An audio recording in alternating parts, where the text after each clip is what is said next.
এজন্য আমরা আহ্বান জানাবো বিভিন্ন রাজনৈতিক দল যারা রাষ্ট্র গঠন প্রক্রিয়ায় অংশগ্রহণ করছেন, আপনারা মানুষের দিকে একটু তাকান, দলের স্বার্থ বাদ দিয়ে দেশের স্বার্থের দিকে তাকান। আমি ঢাকা ৮ আসনে 11 দলীয় জোট থেকে সংসদ সদস্য পদপ্রার্থী।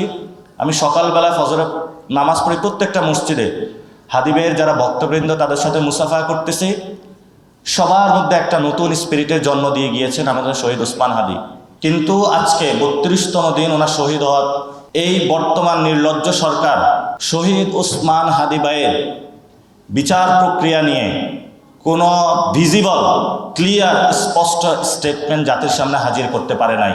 তারা হলো ধরি মাছ না ছুঁই পানি। ওসমান হাদি ভাইয়ের জানাজার অ্যারেঞ্জমেন্ট করে দিয়েছে। অতটুকুই কিভাবে জনগণের ক্ষোভকে শেষ করা যায় এটা হলো তাদের একটা কায়দা কানুন ছিল।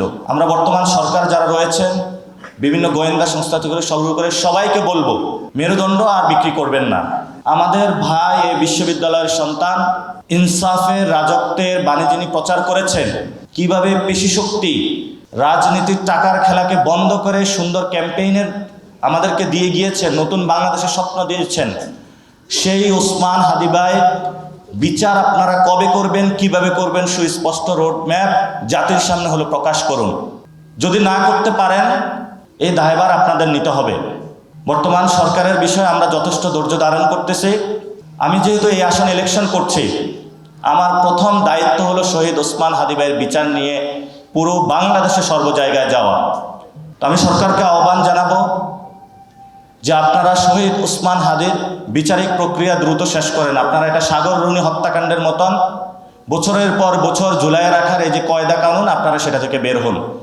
এবং আমি সকল দলের প্রতি আহ্বান জানাবো, ইনকিলাব মঞ্চের ছোট ভাইয়েরা দিনের পর দয়াল মিছিল করে যাচ্ছেন, কষ্ট করে যাচ্ছেন শহীদ ওসমান হাদি ভাইয়ের বিচার চেয়ে। পুরো বাংলাদেশে রব উঠেছে, হাদি হত্যার বিচার চাই, কিন্তু এই ভয়েসগুলো হলো বর্তমান সরকারের কানে পৌঁছেছে না। কেন পৌঁছতেছে না? আমরা দ্রুত শহীদ ওসমান হাদি ভাইয়ের বিচারিক যে হত্যাকাণ্ড হয়েছে এটার বিচার চাই, এবং আমরা সুষ্ঠু একটি ইলেকশন চাই বাংলাদেশে, এবং গণভোটে যাতে আমরা হায়ের মধ্যে নিয়ে নতুন বাংলাদেশ পুনর্গঠন করতে পারি, যাতে আমাদের চাকরি, শিক্ষা, স্বাস্থ্য, বাণিজ্য থেকে সর্বক্ষেত্রে নতুন একটা ব্যবস্থা প্রচলন করতে পারি।